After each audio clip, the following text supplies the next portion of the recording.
The sun was sinking low beyond the jagged ridges of the distant mountains, painting the sky in streaks of crimson and gold, and the dusty forward camp buzzed with the weary restlessness of soldiers who had lived too long at the edge of danger.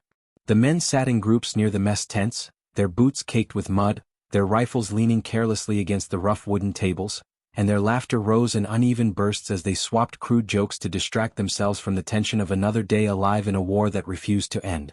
In the midst of this atmosphere, where the smell of gun oil mixed with the sharp bite of antiseptic drifting from the field hospital, walked a young nurse named Eleanor, her crisp uniform already stained with traces of blood and sweat from tending the wounded since dawn.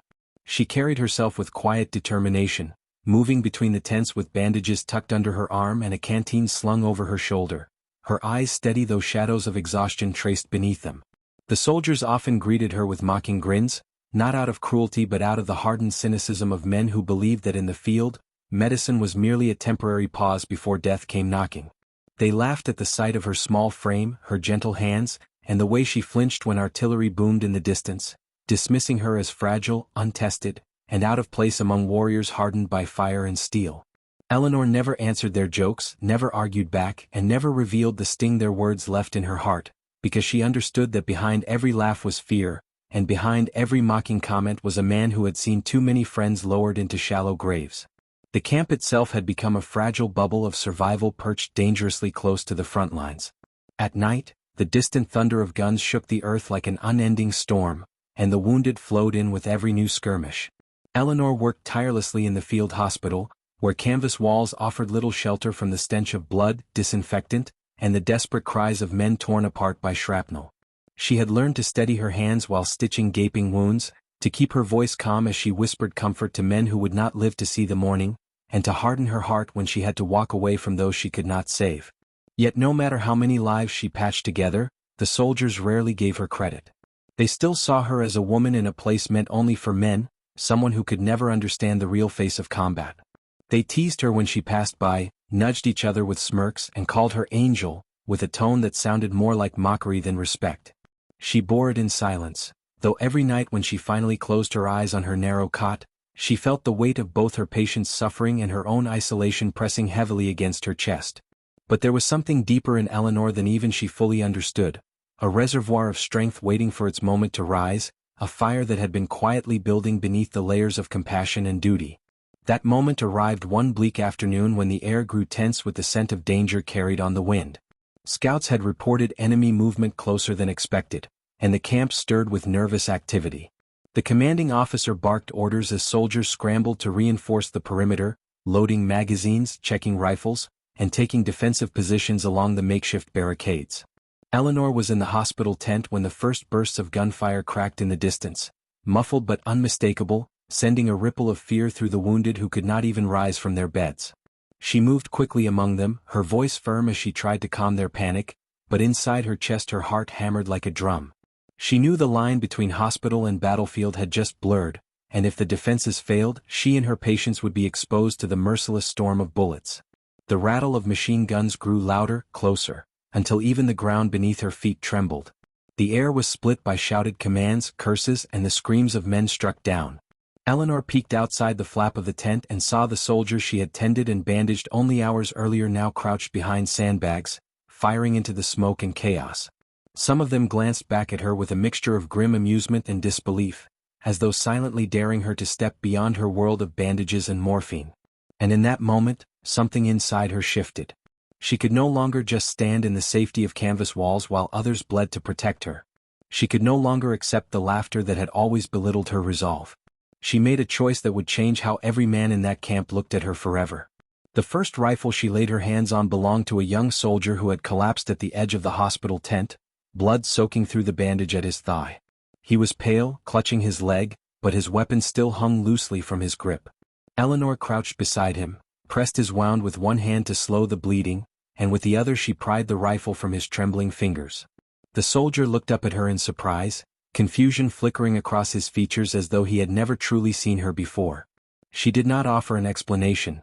She simply slung the weapon across her chest, tightened her jaw, and rose to her feet.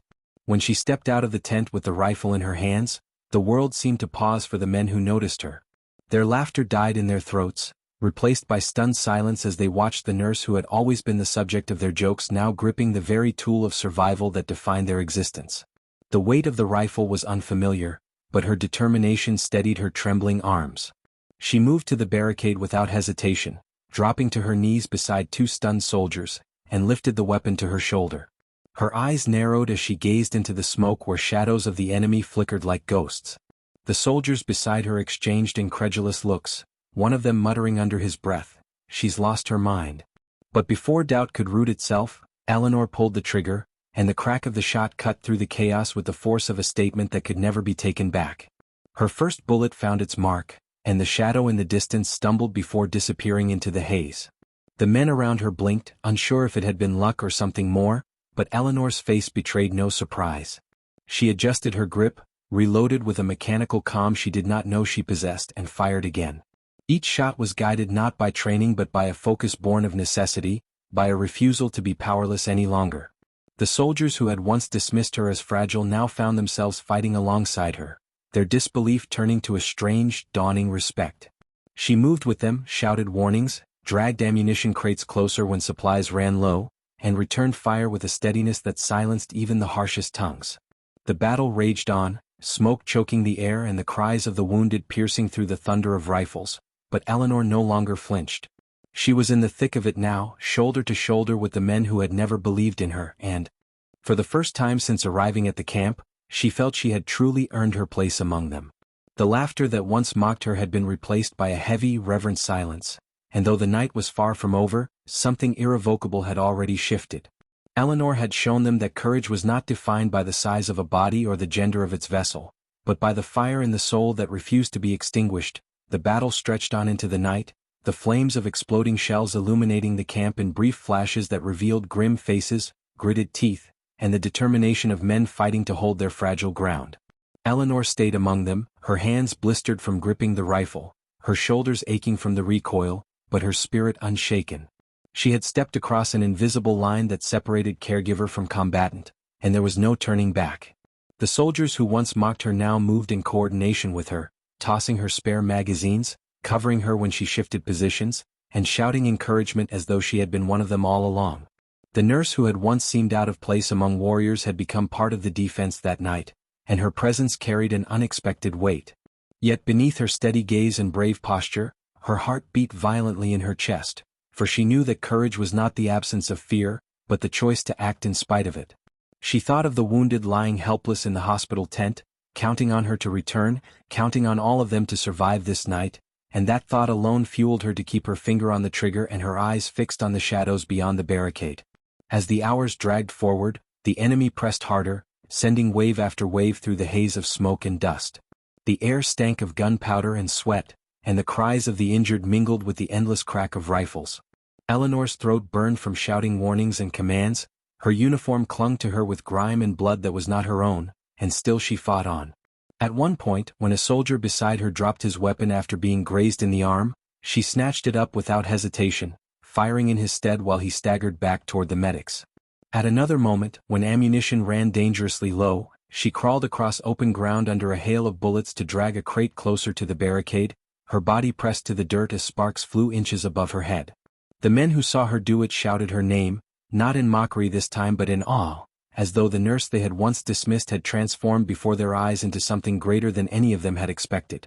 She had become a symbol in that chaos, a reminder that courage could bloom in the unlikeliest of places, and it steadied them when despair threatened to break their line. But bravery came at a cost. With every burst of fire, more men fell, and the hospital tent grew crowded with groans of agony.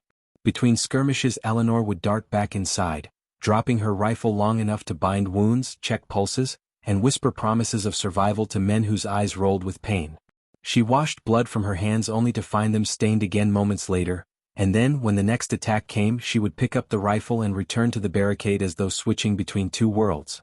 The dual weight of healer and fighter pulled at her soul, but she refused to falter. One soldier, barely 19, clutched her wrist as she tightened a bandage and whispered through cracked lips, "You're braver than all of us."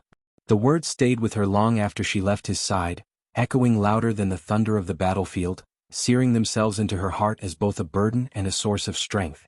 For the first time she felt the laughter of the past burning away, replaced by something heavier, respect. The night crept toward dawn, and with it came a dreadful lull in the fighting.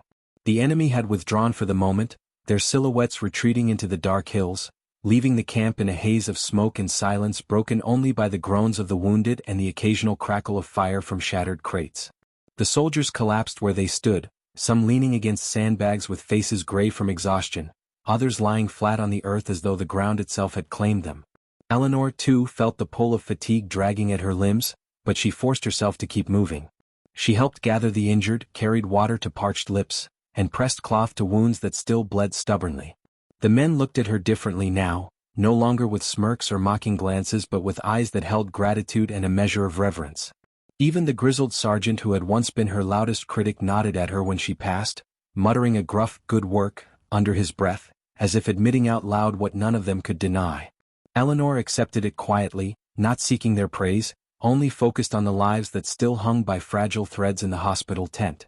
Yet the respite was brief, for scouts soon brought grim news. The enemy had not been defeated, only regrouping, and another assault was inevitable. This time their numbers would be greater, and the camp's defenses weaker from the losses already sustained. The men stiffened at the announcement, their weariness weighed down by dread, and some muttered curses under their breath. Eleanor listened, her face calm though her stomach knotted. She knew the next attack might break them completely, and that every rifle, every hand, every ounce of resolve would matter. She did not wait for permission, did not ask what others thought. She checked the rifle she carried, reloaded it, and positioned herself again among the line of defenders. A young private stared at her and shook his head in disbelief before whispering, "You're not even supposed to be out here." Eleanor looked at him steadily and replied, "Neither are the wounded lying in those tents, but they're here too. We fight for them." Her words spread quietly through the ranks, a reminder of why they still stood, and though she did not wear insignia or command, her presence was enough to steel the hearts of men who had nearly surrendered to despair. When dawn finally broke, it brought with it a fury greater than the night before. Mortars whistled through the air, exploding within the camp, tearing holes in the earth and sending shrapnel slicing through canvas and flesh. The barricade shuddered under the relentless push, and men shouted until their voices cracked. Eleanor fought with them, her hands blistered raw, her eyes stinging from smoke and sweat, but her aim steady. She fired until her shoulder throbbed and the rifle grew hot in her grip, and when her ammunition was gone, she scoured the ground for fallen weapons to continue the fight. At one point, the enemy breached the line and hand-to-hand combat erupted in the chaos. Eleanor found herself face to face with a man whose blade gleamed in the smoke. Instinct surged faster than thought, and she swung the butt of her rifle, striking him hard enough to send him sprawling. Her chest heaved, terror and fury mingling inside her, but she did not stop. She pressed forward with the others, driving the enemy back step by bloody step, her presence a shock to foes who had not expected to meet the eyes of a nurse burning with such fire. By the time the sun climbed high into the sky, the ground was littered with the evidence of battle. Smoke hung heavy, bodies lay still, and the camp bore scars it would never fully heal from. But against all odds they had held. The enemy retreated once more, leaving silence in their wake, a silence filled with the ragged breaths of the survivors who had fought tooth and nail for every inch of ground. Eleanor stood among them, her uniform torn, her hands bruised and raw, her face streaked with soot and sweat, but her eyes unbroken. The soldiers looked at her now not as a nurse, not as a woman out of place, but as one of their own, forged in the same fire that had scarred them all. Some clapped her shoulder with weary hands, others simply nodded, too drained to speak, but the message was clear in every glance. They would never laugh at her again. For in the darkest hours of their struggle, when courage mattered most, she had stood beside them, rifle in hand, and proven that valor knew no boundaries. The camp was quiet in the aftermath of battle, but it was not the peace of safety, only the uneasy silence that followed violence too great to forget. The soldiers moved like ghosts among the wreckage, gathering the fallen, repairing barricades, and whispering names of friends who would never answer again. Eleanor walked among them, her rifle slung across her shoulder, her hands still trembling faintly though she did not allow the weakness to show. She carried water to the parched lips of the wounded, lifted torn canvas to shield them from the sun, and whispered encouragement to those whose eyes drifted toward despair. Every man she touched looked at her differently now, not as a nurse they could laugh at but as someone who had fought, bled, and endured beside them. She saw the change in their faces, the new weight in their gazes, and though she never sought their approval, she felt a quiet pride that they finally understood what she had always known, that courage was not measured by strength alone, but by the willingness to act when fear screamed to run. Yet as she worked tirelessly through the wreckage of the day, she also felt the exhaustion sinking deep into her bones, heavier with each passing hour, and she wondered how long even her resolve could hold if the enemy returned again. The commanding officer gathered the surviving men in the clearing by the central fire pit, his voice rough from shouting orders through the night. He outlined the situation with grim clarity. Supplies were dangerously low, ammunition nearly depleted, and reinforcements were still days away. The enemy, he warned, would not give up easily, and the camp might not withstand another assault without significant sacrifice. The soldiers listened in silence, their faces gaunt with fatigue, but their eyes flicked often toward Eleanor, who stood quietly among them. The officer noticed it too, pausing briefly before he continued, and when his words faltered, it was Eleanor who stepped forward to speak. Her voice was steady, softer than the bark of a commander, yet carrying across the gathered men with unexpected strength. She told them that she had seen them fight, had stood beside them through the fire, and she knew that together they could hold the line again if they refused to let fear break them. She reminded them that every wounded man in the hospital tent still drew breath because of their courage, and that to falter now would mean abandoning those lives. The men listened, and something in their weary postures shifted. They were still exhausted, still fearful, but her words lit a spark they had nearly lost. For the first time, the nurse who had once been the object of their laughter had become their voice of hope, and the camp felt it like a new heartbeat running through the ruins. That night, as the men prepared for the possibility of another attack, Eleanor moved silently among them, checking weapons, carrying ammunition, and offering steady glances that spoke louder than words. She found herself beside the grizzled sergeant who had mocked her the most in the early days, a man whose scarred face and hardened eyes betrayed years of war. He handed her a canteen without speaking, and when she drank, he finally muttered, "Didn't think you had it in you." Eleanor looked at him, her expression unreadable, and replied simply, "Neither did I. But it was always there." The sergeant gave a grunt that might have been a laugh or might have been respect, and though he said nothing more, he no longer looked at her with doubt. Moments like these repeated through the camp, small gestures of acknowledgement that stitched her into the fabric of their brotherhood.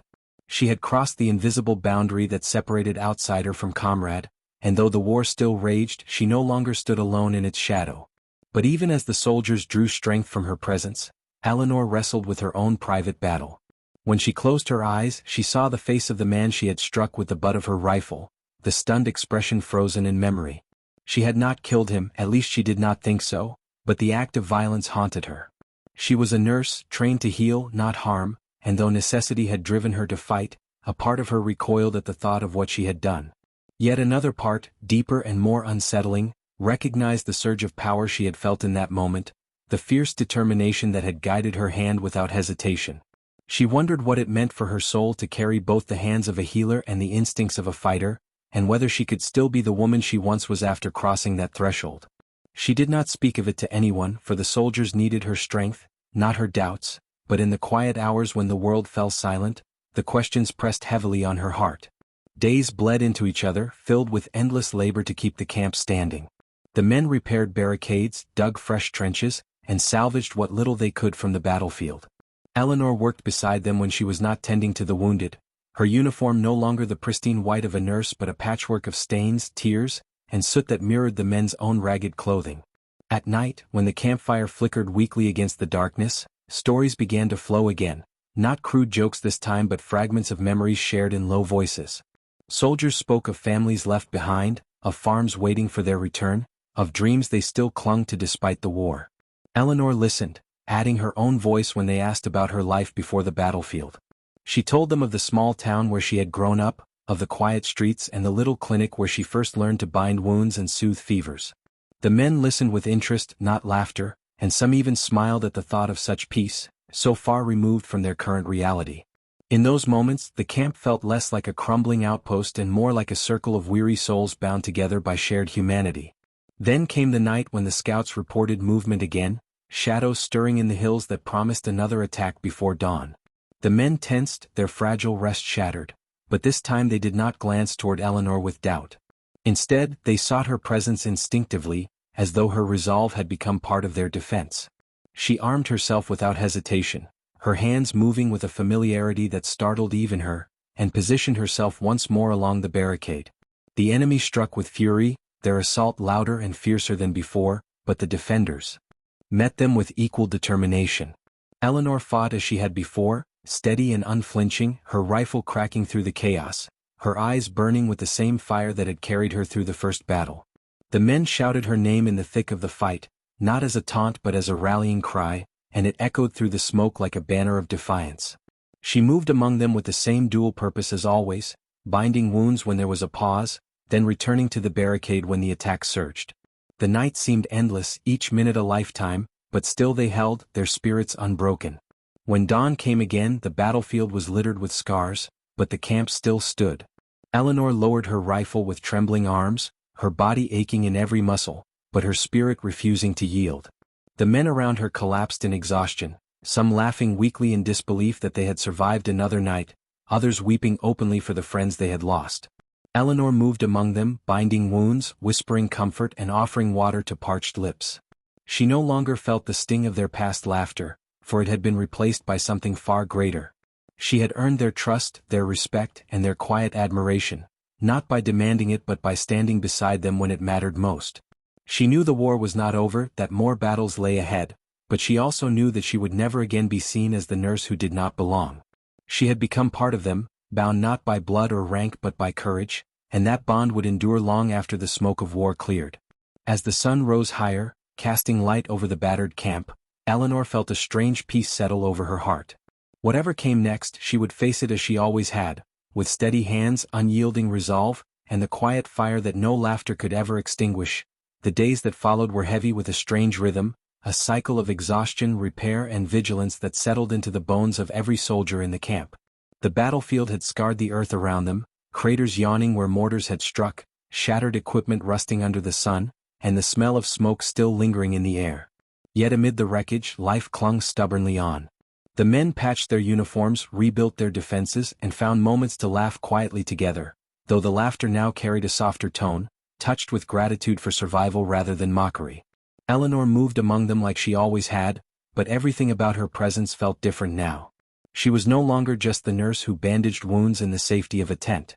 She was their comrade, a woman who had taken up a rifle when the world demanded it, and though she still carried her medical bag at her side, the men never again questioned her place among them. Even the commanding officer, a stern man rarely given to praise, watched her with a new light in his eyes, as though recognizing that her courage had helped hold the line as much as any rifle. Eleanor did not seek the recognition, but she could feel the quiet respect woven into every glance, every nod, every gesture, and it filled her with a strength that words could not. Despite the respect she had earned, Eleanor's heart remained restless. When she lay down on her cot at night, her body aching and her hands raw from work, sleep came slowly. Her mind replayed the moments when she had pulled the trigger, the faces of men who fell to her bullets haunting her with questions she could not silence. She had become both healer and fighter, a paradox that gnawed at her spirit. Was she betraying her oath as a nurse every time she raised her weapon? Or was she fulfilling a greater duty, protecting not only the wounded but the living who depended on her? She wanted to believe the latter, yet in the stillness of the night, doubt whispered cruelly in her ears. She kept her turmoil hidden, showing only resolve to the men around her, because they needed her strength more than they needed her doubts. Still, she felt the weight growing heavier and she wondered how long she could carry it before it broke something inside her. One evening, as the sun bled into the horizon and the sky glowed with hues of fire and ash, Eleanor found herself sitting beside the young private she had once encouraged during the battle. His arm was in a sling now, but his spirit seemed unshaken, his eyes still bright despite the scars forming across his skin. He spoke softly, telling her about his family back home, about the younger sister who reminded him of her, and how he believed that if someone like Eleanor could fight and endure, then perhaps he could too. His words touched her deeply, planting a seed of clarity in her heart. Perhaps her struggle between healer and fighter was not a contradiction at all.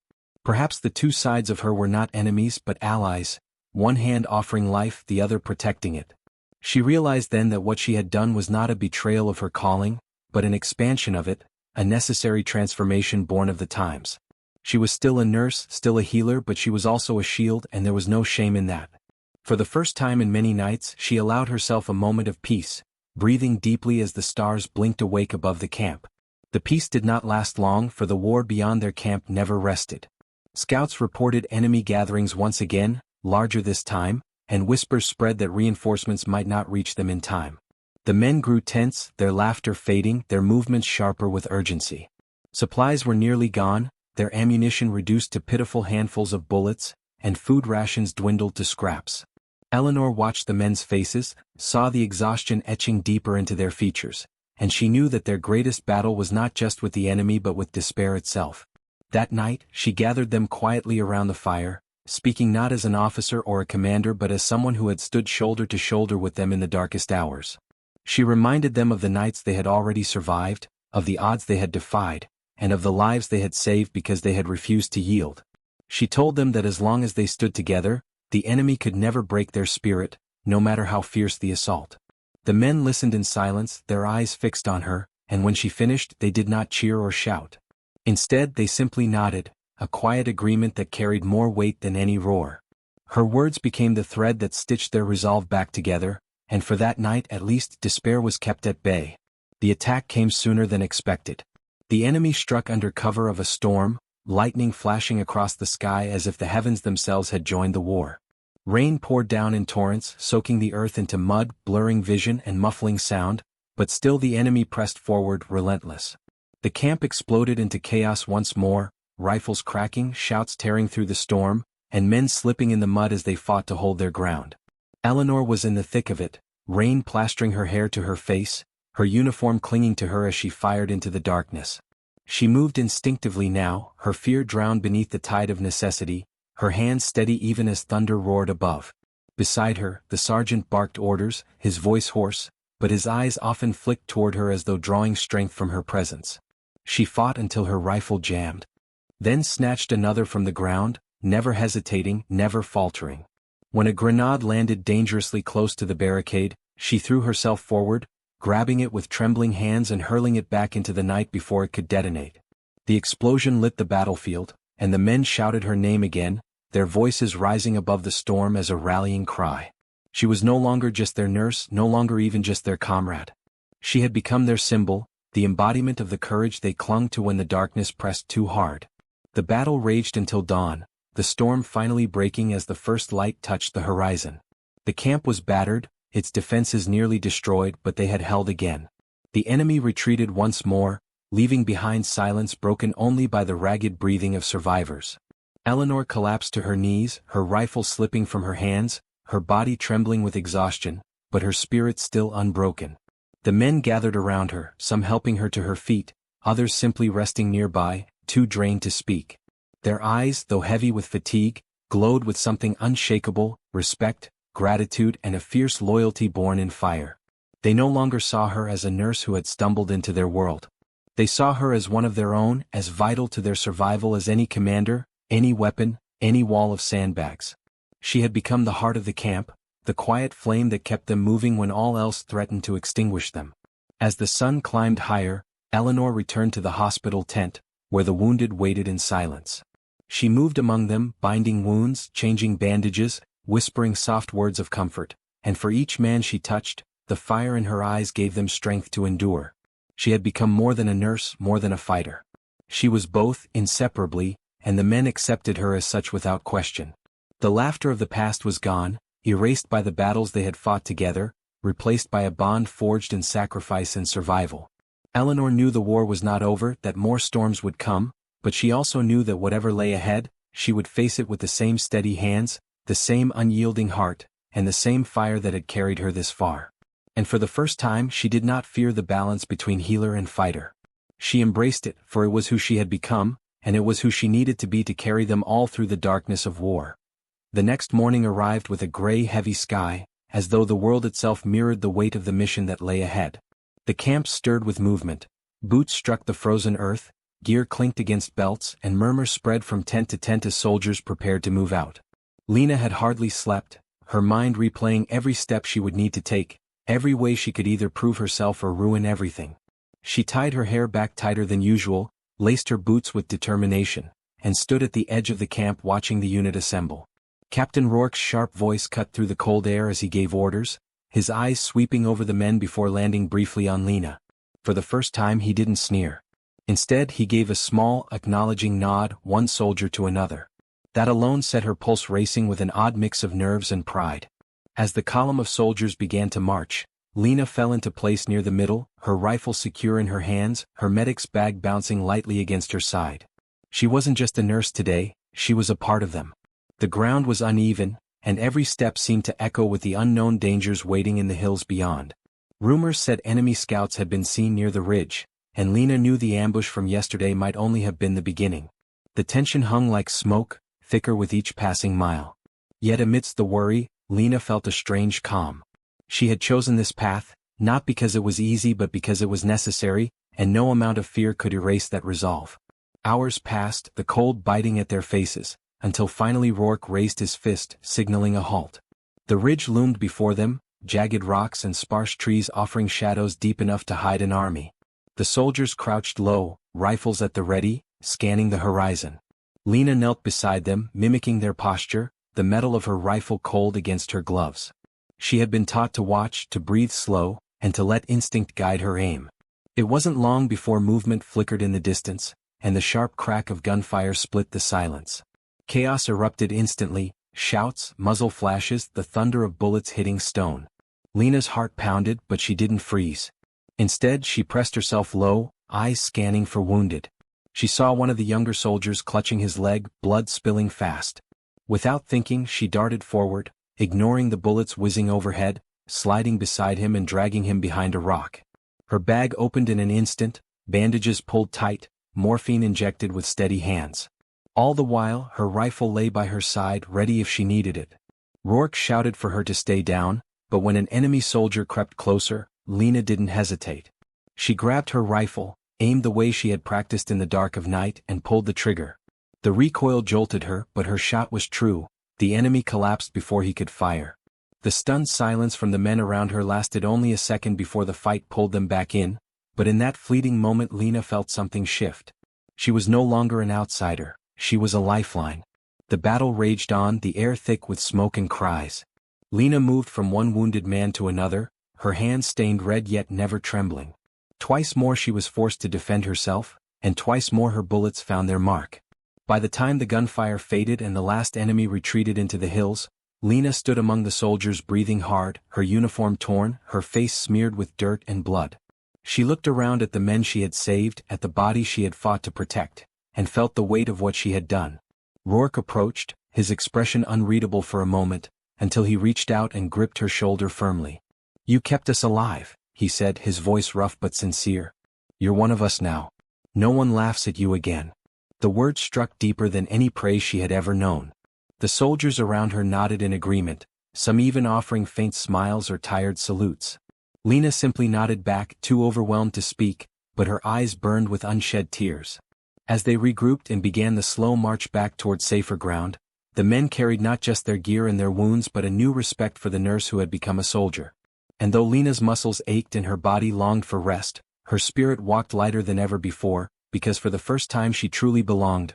Night fell heavy as the unit returned to their temporary camp, the stars hidden behind a ceiling of low clouds, and the smell of gunpowder still clung to their clothes.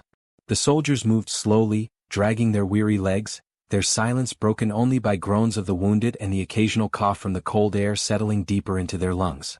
Lena walked among them, shoulders squared despite her exhaustion, her hands raw from bandaging and firing. Every step she took echoed with the memory of those frantic hours on the ridge, the screams, the flashes, the way her heart had raced yet never given way to fear.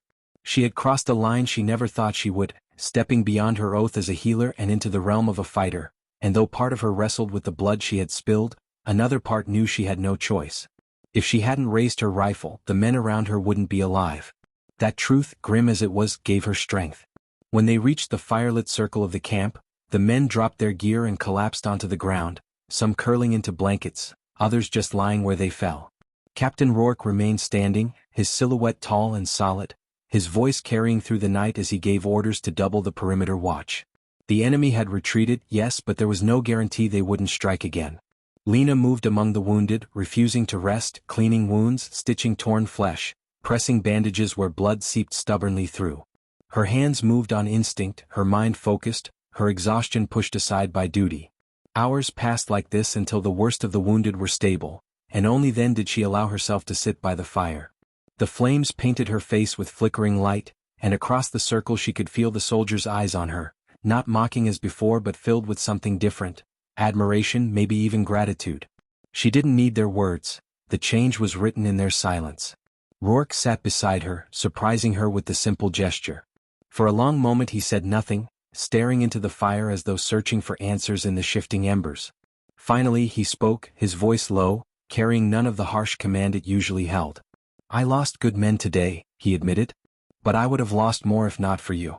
You didn't just save them with your hands, you fought when you had to. I've been in this war a long time, nurse, and I've seen men break under less. You didn't break." Lena swallowed hard, unsure how to respond. She had never thought of herself as unbreakable. She only knew she couldn't stand by and let them die, not when she had the power to act. "I did what I had to do," she whispered, her voice hoarse from smoke and shouting. "I don't know if that makes me strong or just desperate, but I couldn't do nothing." Rourke turned to her then, his eyes reflecting both the fire and something more human than she had seen in him before. "It makes you a soldier," he said firmly. The word settled over her like a cloak, strange but not unwelcome. For the first time she felt the gap between herself and these men narrowing, a bridge built not from laughter or acceptance but from shared survival. As the night deepened, Lena tried to rest, curling against her pack, but sleep eluded her. The images replayed too vividly, the flash of her rifle, the way the enemy had fallen, the blood on her gloves. She closed her eyes and reminded herself of the faces she had saved, the soldier who now slept beside the fire because she had pulled him from the line of fire and stopped his bleeding. Lives preserved balanced the weight of lives taken, at least for now. Dawn eventually bled across the horizon, painting the sky in dull streaks of gray and gold. The unit stirred again, slower this time, their bodies aching from battle. Breakfast was scarce, dry rations and bitter coffee, but no one complained. Every man knew they were lucky to still be breathing. As they prepared to move, Rourke called Lena forward. To her surprise, he handed her a fresh rifle, newer and sturdier than the one she had carried before. "This is yours now," he said simply. She looked at it, the weight of responsibility heavy in her hands, and nodded without protest. She wasn't just carrying it for herself anymore, she carried it for all of them. The march resumed, slower and heavier with their wounds, and yet the men moved with a subtle change in their bearing. They glanced at Lena differently now, as though measuring her not by what she was but by what she had proven. A few even walked beside her, offering small words of camaraderie, simple acknowledgments that warmed her more than the weak sunlight could. Hours into the march, the sound of distant artillery rumbled like thunder, a grim reminder that their mission was far from over. Their orders were to reach a supply post hidden deep in the valley, a place where reinforcements might be waiting, but the journey there was treacherous. The land was torn by shell craters and scattered with the ghosts of battles past, rusted helmets half buried in mud, rifles abandoned by the dead. Each sight hardened Lena's resolve. War wasn't just about survival in the moment, it was about endurance, about carrying the memory of those lost and still pressing forward. Midday brought another trial. As they crossed a shallow river, gunfire suddenly cracked from the treeline, forcing the unit to dive for cover in the freezing water. Bullets churned the surface as shouts filled the air. Lena dropped low, clutching her rifle, her breath ragged from the shock of icy water soaking her through. She saw one of the men fall, his arm torn open, and instinct drove her forward. Crawling through mud, she reached him, dragging him behind a rock, her hands working quickly even as the firefight raged. Rourke barked orders, his voice unyielding above the chaos, but Lena's focus stayed locked on her patient. Blood poured fast, too fast, and without hesitation she pressed her knee into the wound, ignoring his screams, until she could tie a tourniquet. Then she grabbed her rifle and returned fire, covering them both. 4 minutes that felt like hours, she fought and healed, her body caught between two worlds, until the enemy fire began to falter. The soldiers pushed forward, forcing the ambushers back into the forest, and silence fell again. Lena sat in the mud, her patient alive but unconscious, her own body trembling from cold and adrenaline. She looked around at the men, at the devastation, and knew this was only the beginning. When the unit regrouped, they looked to her not as an outsider, not as a burden, but as someone who had carried them through yet another trial. No one laughed now, no one doubted. Even in their exhaustion, she saw their respect etched in their faces, and it lit a fire inside her that no storm could quench. She was no longer just the nurse who had once been dismissed as weak. She was their shield, their healer, their comrade, and in that realization, Lena found a strength she hadn't known she possessed.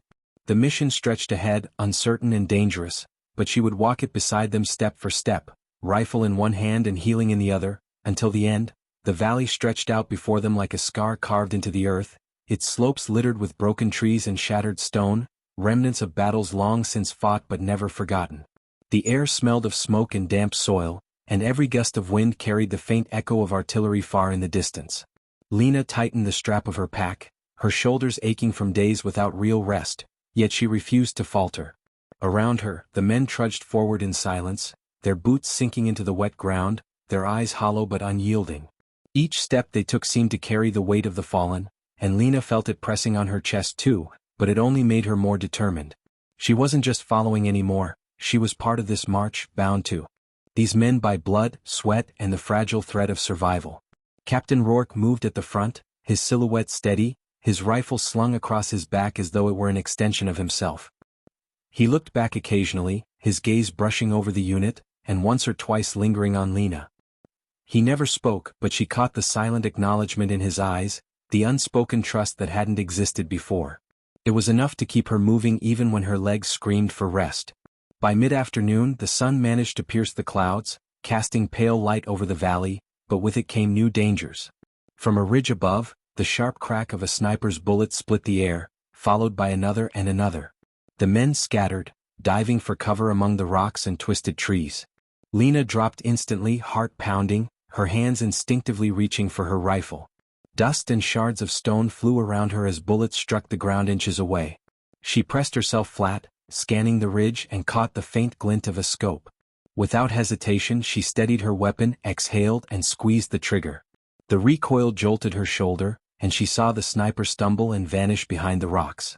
The silence that followed lasted only seconds before another shot rang from a different angle. This time one of their men cried out and fell, clutching his side. Lena scrambled toward him, ignoring Rourke's shouted warning, her knees slamming into the dirt as she reached his side. Blood seeped quickly through his uniform, dark and heavy. Her hands worked automatically, pressure on the wound, bandage unrolled, needle threaded. All the while, the whistle of bullets sang around her, but she didn't stop. The soldier's eyes met hers, wide with fear, and she gave him the only reassurance she could: steady hands, calm movements, and the unshakable will that he would not die here. The firefight dragged on, the unit pinned down by unseen shooters. Rourke barked orders, sending small groups to flank the ridge, but progress was slow, every movement threatened by the sharp crack of rifles from above. Lena stayed crouched beside her patient until the bleeding slowed, then forced him to stay low while she grabbed her rifle again. She spotted another glint through the branches, aimed, and fired. This time the silence that followed was longer, broken only by the labored breaths of the soldiers around her. Slowly the tide turned. The flanking groups reached their positions, and one by one the snipers were silenced. The ridge fell quiet, the danger lifted, but the weight of it remained in the men's faces. When the unit regrouped, Lena's patient was still alive, groaning but stable, and Rourke's eyes lingered on her once more. "You saved him," he said simply, his voice low, meant for her alone. She only nodded, her hands still trembling, her chest burning from adrenaline and exhaustion. She didn't need praise, she only needed to know the man would see another sunrise. They pressed forward again, slower now, their nerves raw from the ambush. Night began to creep over the valley, painting the world in shadows, and Rourke finally called a halt near a cluster of ruined farmhouses. The walls were crumbling, the roofs caved in, but they offered shelter from the wind. The men settled in, setting watches while others collapsed into uneasy sleep. Lena stayed awake, tending to the wounded by the dim glow of a lantern. Her hands ached, her eyes burned, but she kept going, stitching, wrapping, checking pulses. She could feel the exhaustion threatening to swallow her, yet she refused to yield. When at last she set her supplies aside, she found herself staring at her rifle leaning against the wall. It was still strange to her, the idea that she carried both tools of healing and tools of death. She reached out, tracing the metal with her fingers, and whispered to herself, "Both are needed now." The words felt heavy but true. Later, Rourke approached, lowering himself to sit across from her.